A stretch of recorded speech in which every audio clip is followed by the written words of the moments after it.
اس کو قرآن مجید نے اصول کے طور پر بھی بیان کیا ہے اور یہ کہا ہے کہ لأغلبن انا ورسلی، اچھا، میں نے یہ چیز طے کر رکھی ہے کہ میں اور میرے رسول لازماً برتر رہیں گے. یعنی جب یہ عدالت لگ جائے گی، جب کسی قوم کو الٹیمیٹم دے دیا جائے گا، پھر اس کے بعد فیصلہ ہونا ہے اور رسول کا غلبہ قائم ہونا ہے. رسول کا یہ غلبہ خود رسالت کی دلیل بن جاتا ہے. قرآن مجید نے جگہ جگہ رسولوں کے بارے میں اس عدالت کے ظہور کو قیامت کی دلیل کے طور پر پیش کیا ہے، رسالت کی دلیل کے طور پر پیش کیا ہے. عرب جن رسولوں سے واقف تھے ان کی داستان انہیں سنائی ہے. چنانچہ جگہ جگہ آپ یہ دیکھتے ہیں کہ کہیں عاد کی داستان زیر بحث ہے، کہیں سمود کی داستان زیر بحث ہے، کہیں قوم لوط زیر بحث ہے، کہیں قوم شعیب زیر بحث ہے. یہ سب وہ قومیں ہیں جن کی طرف اللہ کے رسول آئے اور عرب ان سے واقف تھے، لہٰذا ان کی تاریخ ان کے سامنے رکھ کے ان کو بتایا جا رہا ہے کہ یہ تم خود دیکھ سکتے ہو کہ اللہ تعالیٰ جب کسی قوم کی طرف رسول بھیجتا ہے تو نتیجہ کیا نکلتا ہے. تو غلبے کا تعلق اصل میں اس قوم کے ساتھ ہے جس کی طرف رسول کو بھیجا جاتا ہے، یعنی اس کا باقی دنیا سے تعلق نہیں ہوتا. یہاں پھر میں واضح کر دوں کہ ایک چیز ہے کہ رسول یا نبی ہدایت کیا لے کر آتے ہیں، وہ عالمگیر ہوتی ہے، وہ ساری دنیا کے لیے ہوتی ہے. سیدنا آدم کی ہدایت بھی ساری دنیا کے لیے تھی، نوح کی ہدایت بھی ساری دنیا کے لیے تھی، ابراہیم کی ہدایت بھی ساری دنیا کے لیے تھی، موسیٰ و عیسیٰ علیہ السلام کی ہدایت بھی ساری دنیا کے لیے تھی. اس کو خود قرآن مجید نے جگہ جگہ واضح کیا ہے. تمام پیغمبروں کا نام لے کر یہ کہا ہے کہ خود رسالت میں آپ صلی اللہ علیہ وسلم کو بھی اسی ہدایت کو آگے لے کے جانا ہے. اچھا، فَبِهُدَاهُمْ اقْتَدِیٰ. اسی طرح سے آپ کو ہدایت کی گئی کہ آپ ملت ابراہیم کی پیروی کریں. یعنی سیدنا ابراہیم نے جو دین کی روایت اپنے پیچھے چھوڑی ہے اس کی پیروی کریں. چنانچہ رسالت میں آپ صلی اللہ علیہ وسلم نے پیغمبروں کے دین ہی کو تجدید کر کے، اصلاح کر کے، اگر کوئی ترمیم و اضافہ کہیں مقصود تھا تو وہ کر کے اپنی تصویب سے آگے دنیا کے لیے جاری کر دیا ہے. یہ دین تو ایک عالمگیر صداقت ہے اور دنیا میں ہر شخص تک اس کو پہنچنا چاہیے اور ہر شخص اس کی دعوت کو سننے اور اس کو ماننے کا مکلف ہے. یہ تو ہدایت کا معاملہ ہے. لیکن یہ عدالت کہاں لگنی تھی؟ یہ جہاں پیغمبر آتا ہے، جن لوگوں کو وہ براہ راست مخاطب کرتا ہے، یہ اس کی قوم کے لیے لگتی ہے یا جس علاقے میں اس کو مبعوث کیا جاتا ہے اس میں لگتی ہے. رسالت میں آپ صلی اللہ علیہ وسلم کی بعثت جزیرہ نماء عرب میں ہوئی. چنانچہ آپ کی عدالت جزیرہ نماء عرب اور ان قوموں سے متعلق تھی جن کو براہ راست رسالت میں آپ صلی اللہ علیہ وسلم نے مخاطب کیا، ان تک دعوت پہنچائی. اس لیے وہ عدالت اور اس کے نتائج اس کا باقی دنیا سے تعلق نہیں ہوتا. اچھا، یعنی یہ دو بالکل الگ الگ چیزیں ہیں. چنانچہ قرآن مجید میں بہت سے لوگ جب ان چیزوں کو پڑھتے ہیں تو بعض اوقات ایک کو دوسرے کے ساتھ خلط ملط کر دیتے ہیں. جب وہ دیکھتے ہیں کہ یہ بتایا جا رہا ہے کہ یہ پیغمبر تو القریٰ کے لیے بھیجے گئے ہیں، یہ تو امیوں میں مبعوث کیے گئے ہیں، ان کی دعوت تو اپنی قوم کے لیے ہے، یہ تو ان کو خطاب کر رہے ہیں، تو وہ یہ خیال کرتے ہیں کہ یہ غالباً اس علاقے ہی سے متعلق کوئی دعوت ہے.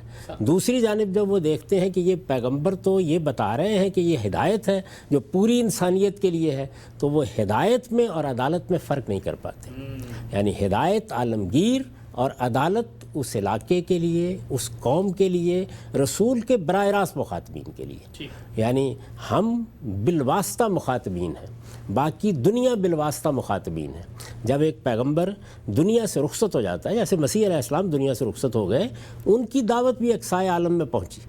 اس وقت اگر آپ دیکھیں تو سیدنا مسیح علیہ السلام کی دعوت کو جو لوگ لے کے پہنچے انہوں نے اربوں انسانوں تک وہ دعوت پہنچا دی. ایک بڑی سلطنت نے اس دعوت کو قبول کر لیا، سلطنت روما نے، ہولی رومن امپائر اس کی بنیاد پر قائم ہوئی. تو دعوت، پیغام، ہدایت یہ عالمگیر ہے، یہ آگے بڑھے گی، یہ جائے گی، یہ پوری دنیا کے لیے یکساں ہے. اس کو پوری دنیا کو سننا ہے، پوری انسانیت کو اس کو قبول کرنا ہے. یہ اللہ کی ہدایت ہے. لیکن سیدنا مسیح علیہ السلام کی دینونت کن کے لیے تھی، عدالت کن کے لیے تھی؟ وہ بنی اسرائیل کے لیے تھی. اسی طرح رسالت میں آپ صلی اللہ علیہ وسلم کی بھی دو حیثیتیں ہیں. وہ جو دعوت ہے، جو پیغام ہے، جو ہدایت ہے، جو کتاب آپ چھوڑ کر گئے ہیں، یہ ساری انسانیت کے لیے منبع ہدایت ہے. اسی سے اب انسانیت کو ہدایت پانی ہے. اسی کو میں نے اپنی اس کتاب میں بیان کیا ہے اور پہلے ہی پیرے میں بیان کر دیا ہے کہ اب قیامت تک کے لیے محمد صلی اللہ علیہ وسلم کی ذات والا صفاتی دین کا تنہا ماخذ ہے.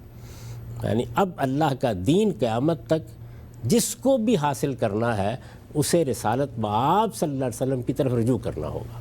رسالت بآب صلی اللہ علیہ وسلم کی طرف جب وہ رجوع کرے گا تو یہ دیکھے گا کہ یہ دین کس صورت میں دیا گیا ہے، وہ قرآن ہے، وہ سنت ہے۔ تو رسالت بآب صلی اللہ علیہ وسلم کے سوا اب دین کا کوئی ماخذ نہ قیامت تک ہے، نہ پیدا ہو سکتا ہے، نہ کسی کے آنے کا کوئی سوال ہے۔ ٹھیک، یہ بنیادی بات ہدایت کے بارے میں ہے، لیکن وہ عدالت جو آپ کے ذریعے سے برپا ہوئی وہ آپ کی قوم، آپ کے براہ راست مخاطبین کے لیے برپا ہوئی۔ یہ جو غلبے کی آیات ہیں قرآن مجید میں، یہ در حقیقت اس چیز کو بیان کرتی ہیں۔ اچھا، یعنی قوم نوح پر سیدنا نوح کو غلبہ حاصل ہوا، قوم سمود پر سیدنا صالح کو غلبہ حاصل ہوا، یا سیدنا ہود کو غلبہ حاصل ہوا۔ جن قوموں کی طرف بھی کوئی خدا کا پیغمبر آیا ہے وہ اپنی قوم کو جب دعوت پہنچاتا ہے، یا اس کے جو براہ راست مخاطبین ہیں ان تک جب دعوت پہنچاتا ہے، جیسے لوط علیہ السلام نے پہنچائی، ابراہیم علیہ السلام نے پہنچائی، تو ان قوموں کے لیے جو خدا کی عدالت زمین پر برپا ہوتی ہے اس میں جو اہل ایمان ہیں ان کو نجات حاصل ہوتی ہے، جو لوگ منکرین ہیں ان پر اللہ کا عذاب آ جاتا ہے، اور اس کے لازمی نتیجے کے طور پر اللہ کے پیغمبر اور اس کے ساتھیوں کو غلبہ حاصل ہو جاتا ہے۔ اسی کو قرآن مجید ایک اصول کے طور پر بیان کرتا ہے کہ کتب اللہ لأغلبن انا ورسلی، اللہ نے لکھ رکھا ہے اپنے اوپر، یعنی یہ اللہ کا قانون ہے، یہ غیر متبدل قانون ہے کہ اللہ تعالیٰ اور اللہ کے پیغمبر اس زمین پر غلبہ حاصل کر لیتے ہیں۔ یعنی جن قوموں کی طرف بھیجے جاتے ہیں، جن کو وہ براہ راست مخاطبت کا شرف بخشتے ہیں، جن تک وہ براہ راست دعوت پہنچاتے ہیں، جب وہ دعوت ان تک پہنچ جاتی ہے اور حجت پوری ہو جاتی ہے تو اللہ تعالیٰ فیصلہ سنا دیتے ہیں۔ یہ فیصلہ سب قوموں کے لیے سنایا گیا جن کی طرف اللہ کے رسول آئے ہیں۔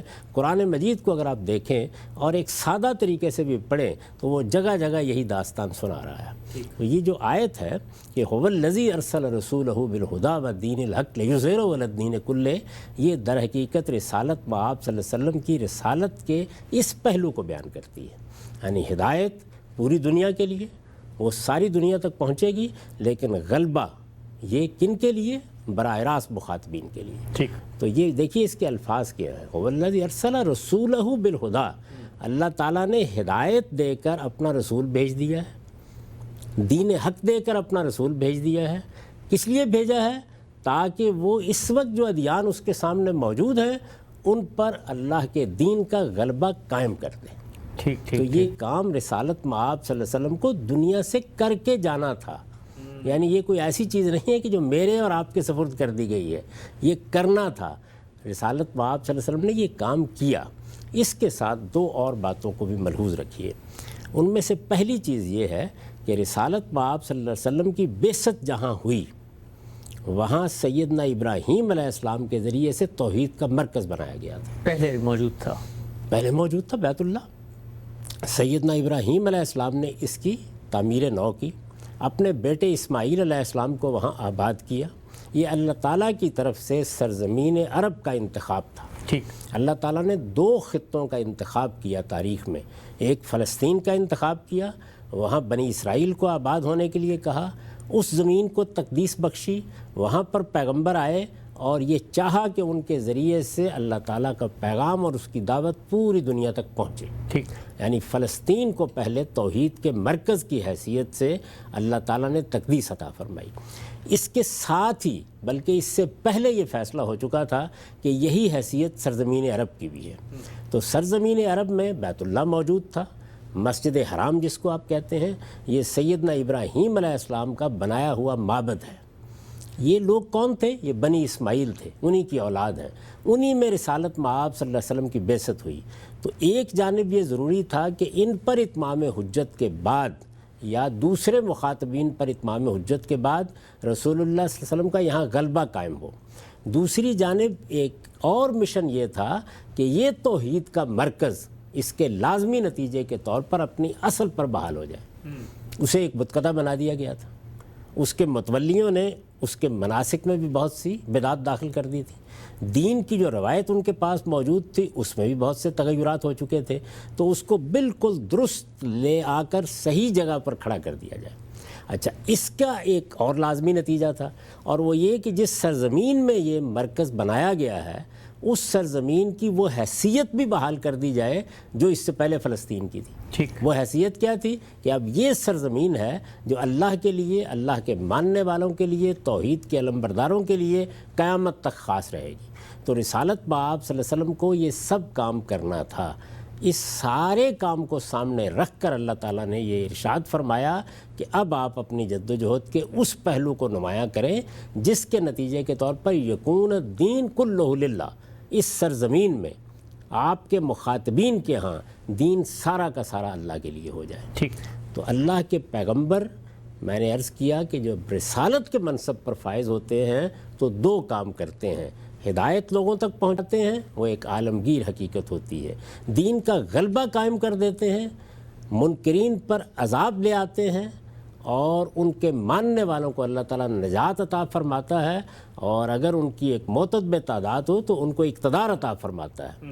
یہ سب کچھ رسالت مآب صلی اللہ علیہ وسلم کے لیے بھی اس قانون کے مطابق ہونا تھا، چنانچہ وہ ہوا۔ اس سے پہلے رسالت مآب صلی اللہ علیہ وسلم دنیا سے نہیں گئے، یعنی یہ کوئی ایسی بات نہیں ہے کہ قرآن مجید نے کہہ دی کہ میں نے اپنا رسول اس مقصد کے لیے بھیجا ہے اور یہ کام پایا تکمیل کو پہنچا ہی نہیں اور رسول اللہ صلی اللہ علیہ وسلم دنیا سے چلے گئے۔ کیونکہ پوری دنیا پہ تو یہ آخری درجے میں پورا ہو گیا، یہ مکمل ہو گیا۔ اس کو رسالت مآب صلی اللہ علیہ وسلم نے جزیرہ نما عرب میں پایا تکمیل تک پہنچایا۔ اسی کے بارے میں قرآن مجید یہ کہتا ہے کہ اذا فرغت فانصب وإلی ربک فارغب۔ رسالت مآب صلی اللہ علیہ وسلم فارغ ہوئے اس کام سے، اس کے بعد اللہ تعالیٰ کی طرف سے آپ کو اس دنیا سے اٹھا لیا گیا۔ ٹھیک، تو هو الذی ارسل رسولہ بالہدیٰ کا کوئی تعلق ہمارے ساتھ نہیں ہے، اس کا تعلق رسالت مآب صلی اللہ علیہ وسلم کی اس خصوصی حیثیت سے ہے جس کے مطابق آپ سرزمین عرب میں مبعوث ہوئے، آپ نے اپنے مخاطبین کو اللہ کا دین بتایا، ان پر اللہ کی حجت تمام کی، اس کے نتیجے کے طور پر آپ کے ساتھیوں کو اللہ تعالیٰ نے نجات دی، آپ کے منکرین کے بارے میں عذاب کا فیصلہ ہوا، اللہ نے انہیں سعادت بخشی کہ ان کی بہت بڑی تعداد ایمان لے آئی، اور اس طرح سے وہ عذاب کی زد میں آنے سے بحیثیت قوم محفوظ رہے، اور پھر اللہ کے دین کا غلبہ وہاں قائم ہوا۔ اسی کے بارے میں یہ بھی فرمایا ہے کہ اللہ نے اپنا وعدہ پورا کر دیا کہ اس سرزمین میں تمہاری حکومت قائم ہو جائے گی۔ تو یہ غلبہ ہے جس کا ذکر قرآن میں ہوتا ہے، اس کو آپ اس آیت میں پڑھیے، جہاں دوسری جگہوں پر اس کا ذکر ہے وہاں دیکھیے، یہ کوئی نئی بات نہیں، سب رسولوں کے بارے میں یہ خدا کی سنت تھی۔ رسالت مآب صلی اللہ علیہ وسلم کے بارے میں اس کے ظہور کی بشارت ان الفاظ میں دی گئی ہے، هو الذی ارسل رسولہ بالہدیٰ ودین الحق لیظہرہ علی الدین کلہ۔ اس سرزمین کے، اس علاقے کے، تمہارے مخاطبین کے جتنے ادیان اس وقت موجود ہیں ان پر اس دین کا غلبہ قائم ہوگا، اور یہ سرزمین عرب ہمیشہ کے لیے اعلان کر دیا جائے گا کہ یہ اسلام کی سرزمین ہے، ٹھیک، یہ بیت اللہ ہے جو توحید کے مرکز کی حیثیت سے اس زمین پر قائم رہے گا۔ اس سرزمین کے بارے میں پھر رسول اللہ نے فرمایا کہ لا یجتمع فیہ دینان، اس جزیرہ نما عرب میں کبھی دو دین اب جمع نہیں ہوں گے۔ تو یہ یکون الدین کلہ للہ، یا اس طرح سے لیظہرہ علی الدین کلہ، یہ سب تعبیریں در حقیقت رسالت مآب صلی اللہ علیہ وسلم کے مخاطبین کے لیے اختیار کیے گئی ہیں۔ اب اگر اس میں کوئی سوال باقی نہیں ہے تو میں یہ عرض کروں گا کہ قرآن مجید اپنی تعبیر کے مطابق اس کو کیا نام دیتا ہے، یہ عمل ہوتا کیسے ہے، اور اس کے لیے قرآن کی خاص اصطلاح کیا ہے۔ ہم سب اس موضوع پر ہم آتے ہیں کہ قرآن مجید نے اس کو کیا نام دیا ہے اور کیسے یہ پروسیس روئے زمین پر ہوا۔ رسالت مآب صلی اللہ علیہ وسلم کے ذریعے بہت ہی اہم آپ نے ایک فرق واضح کیا کہ پیغمبر کی ہدایت عالمی ہوتی ہے، لیکن اس کی عدالت جس قوم کی طرف وہ مبعوث کیا گیا ہے وہاں تک محدود ہوتی ہے۔ اس تصور پہ کچھ اشکالات ہیں، کیونکہ ہمارے یہاں بالعموم یہ سمجھا جاتا ہے کہ رسالت مآب صلی اللہ علیہ وسلم چونکہ آخری پیغمبر تھے، لہٰذا آپ کا ہر فیصلہ، آپ کی ہر منصبی ذمہ داری قیامت تک مقرر کر دی گئی ہے۔ یہ بتائیے گا کہ اگر رسول کی عدالت اس کی قوم تک خاص ہوتی ہے تو ایک عام قرآن مجید کے قاری کے ذہن میں یہ سوال پیدا ہوتا ہوگا کہ ایک چیز اگر قوم کے لیے محدود ہے، وقتی نوعیت کی ہے، اس علاقے، اس سرزمین میں ہونی تھی، تو پھر یہ قیامت تک اس کو قرآن مجید میں کیوں ثبت کر دیا گیا ہے، اور ہم روز تلاوت کرتے ہیں، روز پڑھتے ہیں کہ اللہ رسول کو کہہ رہے ہیں کہ اٹھو اور جا کے اتمام حجت کرو اور اب جزا و سزا کا نفاذ کرو۔ اگر کوئی وقتی چیز تھی تو تا قیامت قرآن میں کیوں ثبت ہے؟ اس لیے کہ آپ کو معلوم ہو کہ کون آیا تھا، کوئی حکیم تھا، کوئی فلسفی تھا، ارسطو افلاطون تھا، خدا کا رسول تھا۔ تو خدا کے رسول نے آ کے کیا کیا تھا؟ میں نے آپ سے عرض کیا ہے کہ یہ عدالت تو برپا اس لیے کی جاتی ہے تاکہ قیامت کی دلیل بن سکے، اچھا، رسول کی رسالت کی دلیل بن سکے۔ کیونکہ رسول کو تو میں نے آج بھی ماننا ہے۔ رسالت آپ صلی اللہ علیہ وسلم کو تو قیامت تک آپ نے ماننا ہے، دین آپ سے لینا ہے، ہدایت آپ سے لینی ہے۔ جب آپ سے ہدایت لینی ہے تو کس حیثیت سے لینی ہے؟ یعنی عقلی طور پر جائزہ لیں گے اور جس طرح کسی فلسفی کی بات مانی جاتی ہے اس طرح مانیں گے؟ رسالت آپ صلی اللہ علیہ وسلم کو دین کے ماخذ کی حیثیت سے، خدا کے نمائندے کی حیثیت سے اور آخری نمائندے کی حیثیت سے ماننا ہے۔ آپ کی ایک ایک بات جو ہے وہ گفتہ اللہ بعد ہے۔ یعنی یہ جو معمولی منصب ہے یہ آپ کے خیال میں بہت بڑا منصب ہے۔ اس حیثیت سے رسالت مآب صلی اللہ علیہ وسلم کو قیامت تک ہم نے ماننا ہے، اسی حیثیت سے قیامت تک دنیا والوں کے سامنے پیش کرنا ہے۔ اس کے لیے یہ ضروری تھا کہ یہ عدالت برپا ہو۔ اور دیکھیے وہ عدالت جس طرح پہلے رسولوں کے باب میں برپا ہوئی، آپ کے معاملے میں برپا ہوئی، اس کی تفصیلات قرآن نے بیان کی ہیں، اس کی پوری تاریخ محفوظ کی ہے۔ پھر میں نے عرض کیا کہ اس کے ساتھ یہ ضروری تھا کہ بیت اللہ جو توحید کا مرکز ہے وہ رسالت مآب صلی اللہ علیہ وسلم کے ماننے والوں کی تولیت میں آئے، اسے شرک سے پاک کیا جائے، اس کی اصل حیثیت بحال کی جائے۔ اور پھر اس کے بعد مزید یہ ضروری تھا کہ سرزمین عرب کے بارے میں وہ فیصلہ کیا جائے جو میں نے آپ کے سامنے رکھا، جس کو رسالت مآب صلی اللہ علیہ وسلم نے ان الفاظ میں بیان کیا کہ لا یجتمع فیہ دینان، یہ سرزمین عرب اللہ کے دین کے لیے قیامت تک کے لیے خاص کر دی گئی ہے۔ اس سرزمین میں اب کوئی غیر مسلم آباد نہیں ہو سکتا، اس میں وہی لوگ آباد ہوں گے کہ جو توحید کے اس مرکز کے پاسبان بن کر رہیں گے، اور قیامت تک اس کی حیثیت کو قائم رکھا جائے گا۔ رسالت مآب صلی اللہ علیہ وسلم اس کو آخری درجے میں بحال کر کے دنیا سے رخصت ہوئے۔ تو یہ وہ ذمہ داری ہے، اسی کی بنیاد پر تو اللہ کے آخری پیغمبر کا تعارف کرانا ہے آپ کو۔ یہ پوری تاریخ قرآن سنائے گا، قرآن مجید ہے ہی اس سرگزشت، اسی کی داستان، اور اسی کو وہ جگہ جگہ بیان کرتا ہے، اور یہ بتاتا ہے کہ ہمارے رسول جب بھی آئے ہیں وہ اپنی قوموں کے لیے عدالت بن کر آئے ہیں۔ یہ بتاتا ہے کہ محمد الرسول اللہ بھی اسی طرح اللہ کے رسول ہیں، اور یہ بتاتا ہے کہ ان کے ذریعے سے یہ عدالت برپا ہوگی، اس کے یہ نتائج نکلیں گے۔ البتہ جو ہدایت وہ لے کر آئے ہیں وہ عالمگیر ہدایت ہے، اس کو سب انسانوں کو سننا ہے، سب کو ماننا ہے، اور قیامت تک کے لیے اب وہی اللہ کی ہدایت ہے، وہی اسلام ہے، اللہ کا دین جس کے لیے سب لوگ جواب دہ ہیں۔ ٹھیک ہے، ہم سب بہت ہی خوبصورتی سے آپ نے اس پہلو کو واضح کیا۔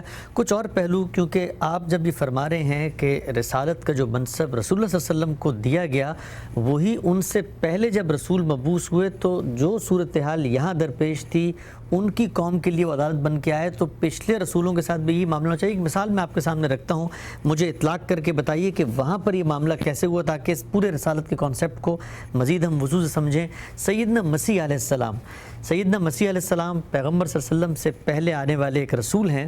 ہم یہ دیکھتے ہیں قرآن مجید ان کی داستان سناتا ہے کہ ان کے تو لوگ قتل کے در پہ ہو گئے اور اللہ نے ان کو اٹھا لیا۔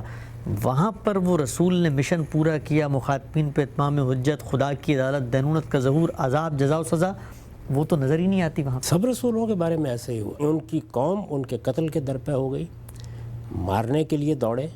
سیدنا لوط علیہ السلام کا واقعہ قرآن میں پڑھیے، شعیب علیہ السلام کا واقعہ پڑھیے، خود سیدنا موسیٰ علیہ السلام کو فرعون سے جو مسائل پیش آئے، تو سب رسولوں کے ساتھ ایسے ہی ہوا۔ رسولوں کے ہاں یہ چیز ہوتی کیسے ہے، یعنی کس طرح سے یہ حجت تمام ہوتی ہے؟ ظاہر ہے وہ اللہ کا پیغام پہنچاتے ہیں، وہ اللہ کے دین کی شہادت اپنی قوم پر قائم کرتے ہیں۔ اس کے لیے قرآن کی اصطلاح ہے شہادت۔ رسالت مآب صلی اللہ علیہ وسلم کو اسی پس منظر میں شاہدن علیکم کہا گیا ہے، یعنی وہ گویا کہ اپنے وجود سے اللہ کی اپنے ساتھ مائیت کے ظہور سے اللہ کی گواہی بن جاتے ہیں۔ سب رسول ان مراحل سے گزرتے ہیں، سیدنا مسیح علیہ السلام بھی ان مراحل سے گزرے۔ ان کی بعثت کن کی طرف ہوئی تھی؟ بنی اسرائیل کی طرف۔ ہدایت ان کی بھی عالمگیر تھی، وہ بھی یہی پیغام لے کے آئے تھے۔ آج بھی انجیل میں وہی پیغام بیان ہوتا ہے، قرآن مجید انجیل کو اسی حیثیت سے پیش کرتا ہے، لیکن ان کی عدالت بنی اسرائیل کے لیے تھی، ان کی اپنی قوم کے لیے۔ جب رسول کی عدالت کا فیصلہ ہوتا ہے تو اس میں رسول کو سب سے پہلے قوم میں سے نکال لیا جاتا ہے۔ قرآن مجید نے اس کو بیان کیا ہے کہ ہماری عدالت کا فیصلہ اس وقت تک صادر نہیں ہوتا جب تک اللہ کا رسول اپنی قوم کے اندر موجود ہو۔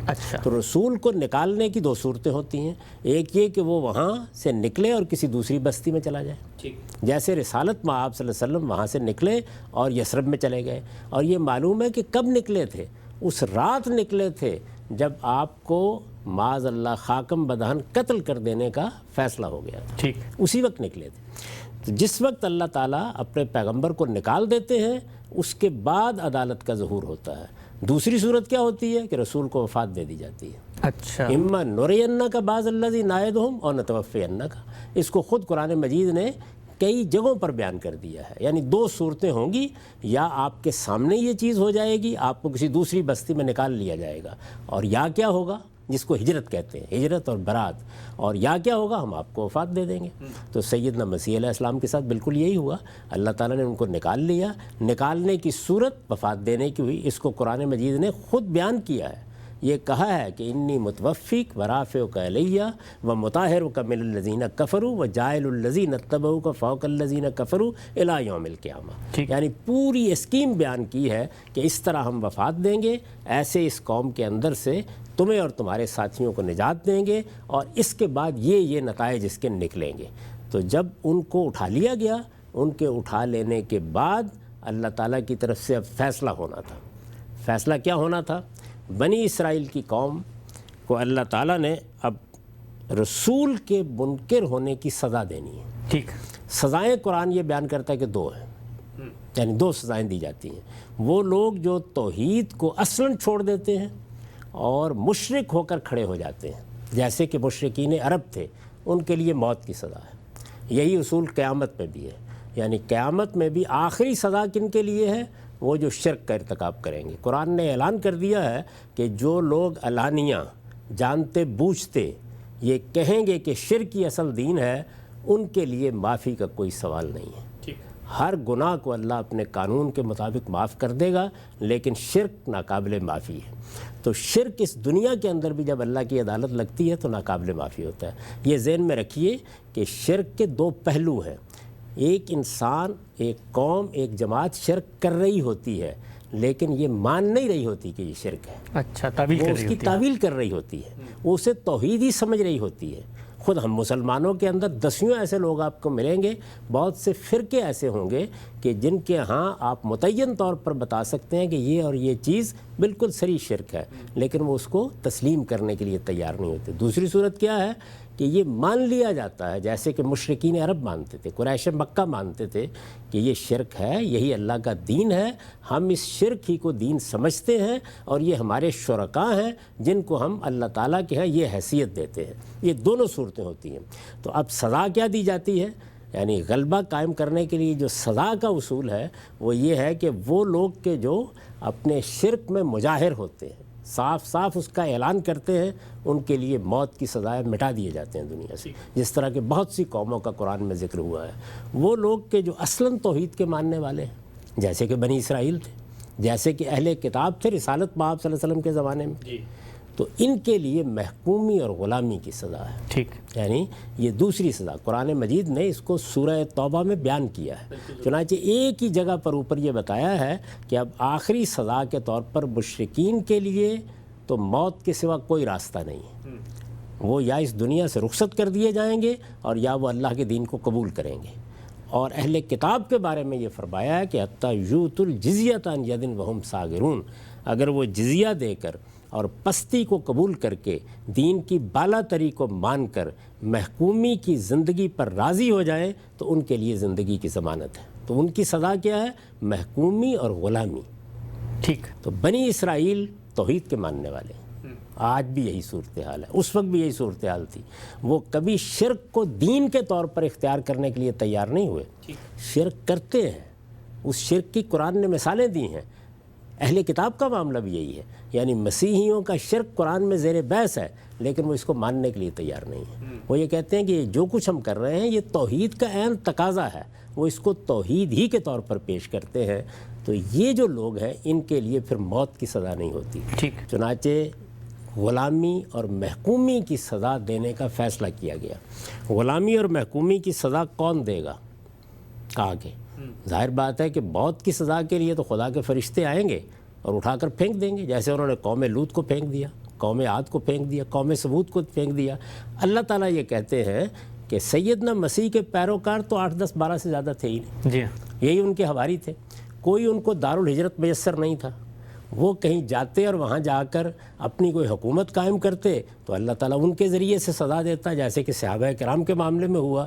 تو پھر اللہ تعالیٰ یہ فرماتے ہیں کہ میں اپنے اولی باسن شدید بندوں کو اٹھا لایا، ان کو میں نے اعلیٰ اور جاریہ بنایا، اور تیتس رومی نے 70 میں آ کر بالکل تباہ و برباد کر کے رکھ دیا۔ اچھا، یعنی یہ وہ دوسرا واقعہ ہے جس کو سورہ بنی اسرائیل میں قرآن نے بیان کیا ہے کہ سیدنا مسیح علیہ السلام کی بعثت کے بعد، اور خود سیدنا مسیح علیہ السلام انجیل میں یہ فرماتے ہیں کہ یہ میرے سامنے جو اس وقت لوگ ہیں ان میں سے کوئی دنیا سے رخصت نہیں ہوگا، اس سے پہلے جو کچھ قوم نوح کے ساتھ ہوا تھا وہ ان کے ساتھ بھی ہو جائے گا۔ چنانچہ یہ ہو گیا، اور یہ معلوم ہے آپ کو کہ اس کے بعد بنی اسرائیل پر کیا گزری، یروشلم پر کیا گزری، جو کچھ وہاں ان کی تنصیبات تھی ان پر کیا گزری، کس طرح سے محکومی میں یہ ڈال دیے گئے اور کس عذاب سے یہ دوچار ہوئے، یہاں تک کہ دنیا میں ان کو بکھیر کر رکھ دیا گیا، ٹھیک، سوائے محکومی اور غلامی کے کوئی چیز باقی نہیں رہی۔ تو یہ عذاب تھا جو نازل ہو گیا۔ اس کے بعد ایک دوسرا پہلو ہے جس کو قرآن بیان کرتا ہے، اور وہ یہ کہ اب مسیح کے ماننے والوں کی دعوت شروع ہوئی، اور یہ کہتا ہے کہ یہ بنی اسرائیل میری منتخب قوم تھی، لہٰذا یہ دوسرا پہلو ان کے ساتھ اس طرح ظہور میں آیا کہ جاعل الذین اتبعوک فوق الذین کفروا الی یوم القیامہ، اب قیامت تک مسیح کے ساتھ نسبت رکھنے والے، مسیح کو ماننے والے یہ بالا دست رہیں گے، اور بنی اسرائیل ان کے تحت ہی زندگی بسر کریں۔ ہم سب بہت ہی تفصیل سے آپ نے بتایا کہ کیسے سیدنا مسیح علیہ السلام کے ساتھ یہی معاملہ ہوا، اور ان کی قوم پر جو عذاب آیا اس کی نوعیت کیا تھی۔ اس سے بالکل واضح ہو جاتا ہے دور دو چار کی طرح کہ رسالت کے منصب پر جب کسی کو فائز کیا جاتا ہے تو اس کے کیا نتائج نکلتے ہیں۔ ایک ضمنی سوال ذرا یہاں پر مجھے بتائیے گا کہ کتنے عرصے بعد سیدنا مسیح کے رخصت ہونے کے کتنے سالوں بعد وہ جو نسل تھی، وہ جو منکرین تھے، کہ ان کی زندگی میں جنہوں نے انکار کیا تھا یہ ان کے اوپر غلبے کا عذاب آ گیا تھا؟ اس طرح بالکل اسی طرح ہوا ہے، یعنی ان کے 15-20 سال بعد یہ بائبل سے معلوم ہو جاتا ہے کہ وہ ابھی کوئی 50-52 سال ہی کے تھے جب کہ دنیا سے رخصت ہو گئے۔ یہ 30 سال کی تو محض ایک داستان ہے جو لوگوں میں مشہور ہو گئی ہے۔ میں نے اس پر بڑی تفصیلی گفتگو بھی کی ہے، اگر آپ دیکھیں تو ایک سیریز میں میں نے یہ بتایا ہے کہ کس جگہ پر یہ ذکر ہوا ہے، انجیل میں کہاں یہ دعوت مذکور ہے، خود مسیح علیہ السلام نے کس طرح اس کو بیان کیا ہے۔ اس کے بعد سن 70 میں رومی تیتس نے حملہ کیا اور پھر پورے کے پورے یروشلم کی اینٹ سے اینٹ بجا دی، اور جس طریقے کا عذاب ان پر آیا اس کی تفصیلات رونگٹے کھڑے کر دینے والی ہیں۔ ٹھیک، یہ کوئی معمولی حادثہ نہیں تھا، اس کی تفصیلات کسی وقت پڑھیں تو اندازہ ہوتا ہے کہ اللہ تعالیٰ کس طریقے سے اس طرح کی قوموں کے اوپر اپنی عدالت کو ظاہر کرتا ہے۔ سورہ بنی اسرائیل میں اسی کو دوسرا واقعہ بیان کیا ہے، یہ بتایا ہے کہ پہلی مرتبہ تم نے سرکشی کی تو تمہارے ساتھ کیا ہوا، دوسری مرتبہ سرکشی کی تو تمہارے ساتھ کیا ہوا۔ ٹھیک ہے، ہم سب آگے بڑھاتے ہیں اس موضوع کو۔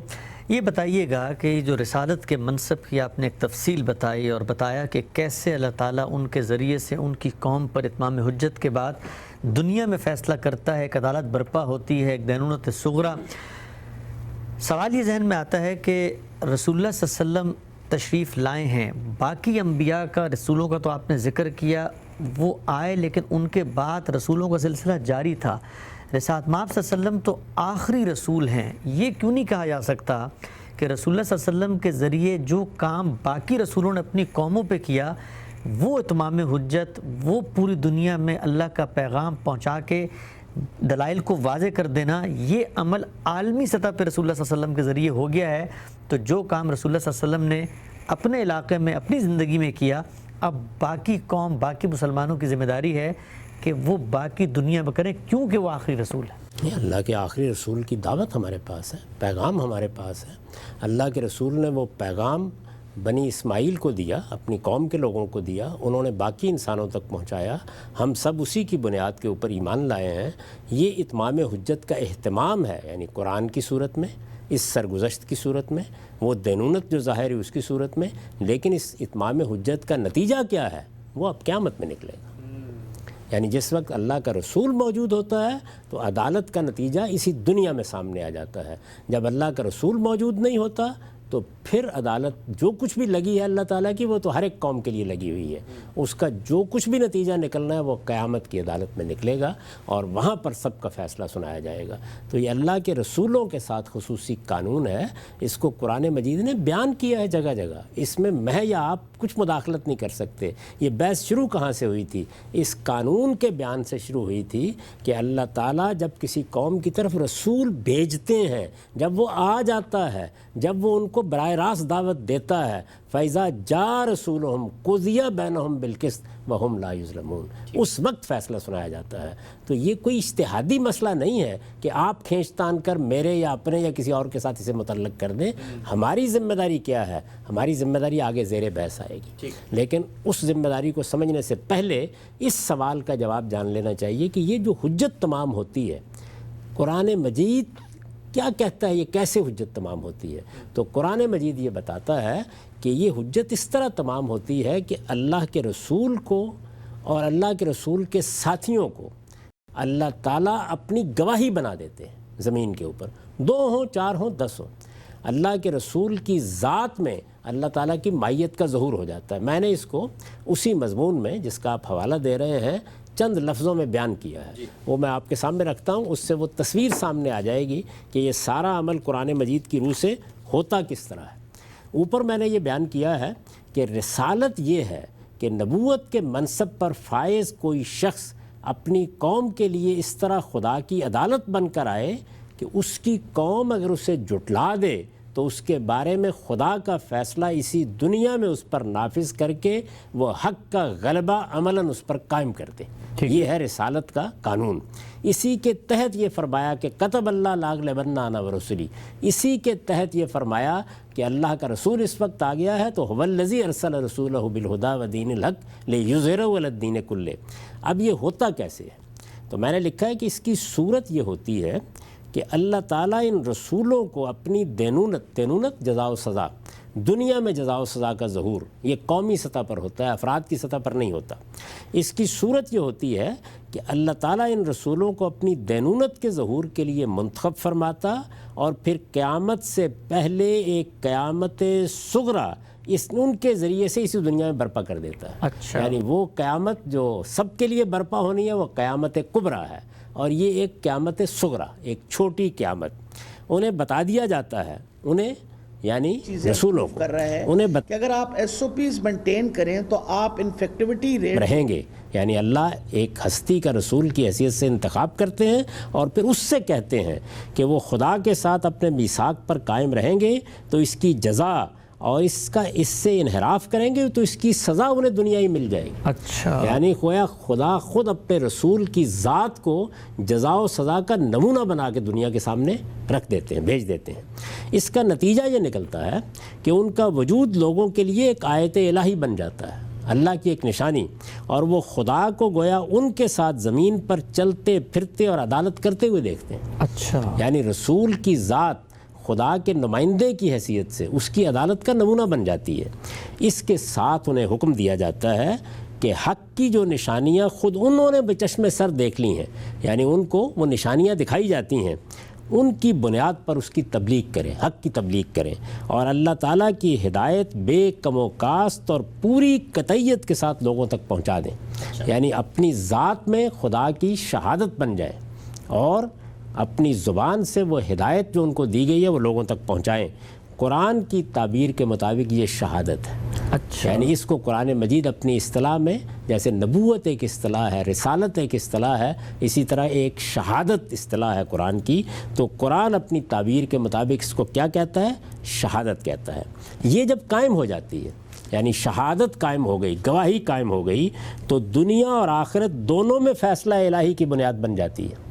دنیا میں بھی فیصلہ ہوتا ہے جس طرح کہ قوم عاد کے لیے ہوا، قوم سمود کے لیے ہوا، قوم نوح کے لیے ہوا، اور جیسے کہ رسالت مآب صلی اللہ علیہ وسلم کی قوم کے لیے ہوا۔ چنانچہ اللہ تعالیٰ ان رسولوں کو غلبہ عطا فرماتا اور ان کی دعوت کے منکرین پر اپنا عذاب نازل کر دیتا ہے۔ نبی صلی اللہ علیہ وسلم کو قرآن مجید میں شاہد اور شہید اسی بنا پر کہا گیا ہے. یعنی رسالت میں آپ صلی اللہ علیہ وسلم کو نبی بھی کہا گیا ہے، رسول بھی کہا گیا ہے اور شاہد بھی کہا گیا ہے. دیکھیے سورہ مزمل میں ہے انا ارسلنا الیکم رسولا شاہدا علیکم کما ارسلنا الی فرعون رسولا. تمہاری طرف ہے قریش مکہ، ہم نے اسی طرح ایک رسول تم پر گواہ بنا کے بھیجا ہے جس طرح ہم نے فرعون کی طرف ایک رسول بھیجا تھا. تو یہ شہادت واقع ہوتی ہے. اسی شہادت کو ایک دوسری تعبیر میں یوں بیان کیا جاتا ہے کہ گویا حجت تمام ہو جاتی ہے، اتمام حجت ہو جاتا ہے. اتمام حجت کہیے، شہادت کہیے، یہ وہ عمل ہے جس کے بعد اللہ تعالیٰ کسی قوم کو یا رسول کے مخاطبین کو اسی دنیا میں سزا دیتے ہیں، اور وہ لوگ جو رسول کے ساتھی ہوں ان کو نجات دیتے، ان کو غلبہ عطا فرماتے اور ان کی برتری قائم کر دیتے ہیں. ٹھیک، ہم سے بہت ہی تفصیل سے آپ نے بات بتائی. میں بحث کو سمیٹتے ہوئے آخر میں آپ سے جاننا چاہوں گا، یہ جس فرق کو آپ نے اتنی گہرائی میں اتر کے واضح کیا خود قرآن مجید کی نصوص سے کہ پیغمبر کی عدالت کیسے اس کی قوم سے متعلق ہوتی ہے، اس فرق کو نہ سمجھنے کی وجہ سے عملی طور پر کیا کوئی نتیجہ مرتب ہوا؟ کیا کوئی جو دین کی تقاضے تھے، دین پر عمل درآمد کرنے کی ایک جو تصویر تھی، ایک شاکلہ تھی، حیت تھی، اس میں بھی کوئی تبدیلی آئی دنیا میں عملی طور پر؟ پھر کیا فرق واقع ہوگا؟ وہی فرق جس کو ابھی آپ نے ایک سوال سے خود میرے سامنے رکھ دیا تھا.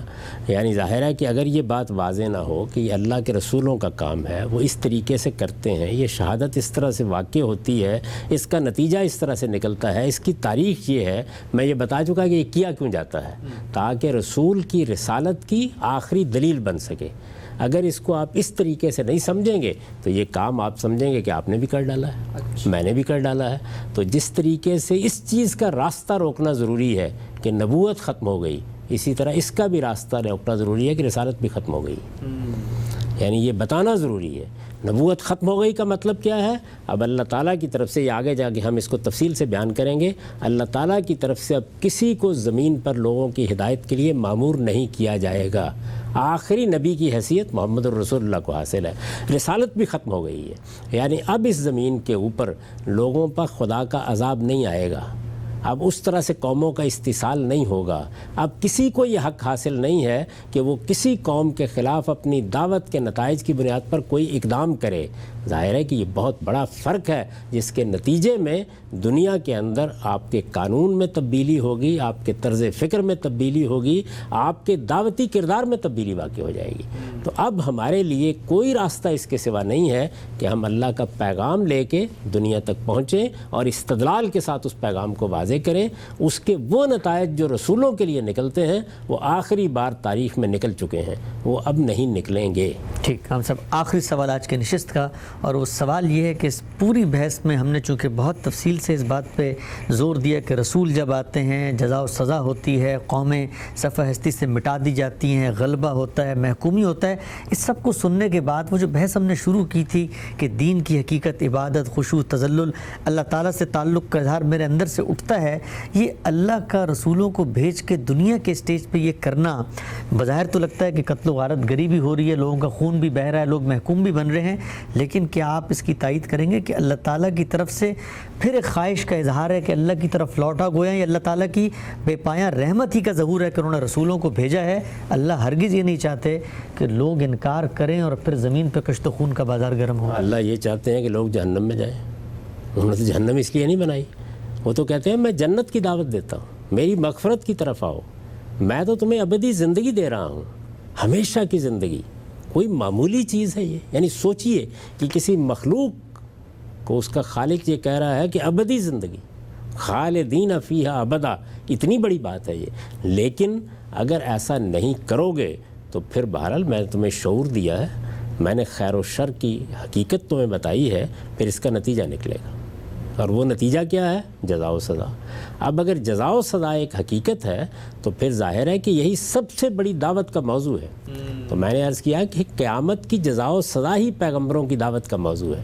وہ دنیا میں آپ کے مسائل حل کرنے نہیں آئے، اس کے لیے اللہ نے انسان کو بہت عقل دے رکھی ہے، وہ یہ بتانے آئے ہیں کہ یہ دنیا ختم ہونے والی ہے، اس کے بعد ایک نئی دنیا وجود میں آئے گی، یہ جو کچھ تم اپنے اوپر کائنات دیکھ رہے ہو اس کو اللہ تعالیٰ ایک نئی کائنات کی صورت دیں گے، وہ ابدی کائنات ہوگی، اس میں تم بسائے جاؤ گے، اس کے لیے انتخاب کیا جا رہا ہے تمہارا، یہ دعوت دیتے ہیں۔ تو ظاہر ہے جب یہ دعوت وہ دیتے ہیں تو اس نتیجے کو بتائیں گے نا، لوگ نہیں مانتے تو پھر یہ قیامت برپا کر کے ان کو بتایا جاتا ہے کہ خدا کا عقاب ایسا ہوگا، اس کی گرفت ایسی ہوگی، یہ دنیا میں جس طرح اس نے عاد و سمود کو پکڑا ہے پورے انسانوں کو بھی فردن فردن اسی طرح پکڑے گا۔ ہم سب بہت ہی تفصیل سے اور بڑی ہی وضاحت سے آج آپ نے بتایا۔ ناظرین، آج ہم نے بہت ہی اہم موضوع پر گفتگو کی، اور وہ یہ کہ رسولوں کی جو منصبی ذمہ داری ہے وہ کیسے ان کے لیے، ان کی قوموں کے لیے خاص ہوتی ہے۔ رسولوں کی ہدایت عالمی ہے، آفاقی ہے، لیکن رسولوں کی عدالت، وہ جزا و سزا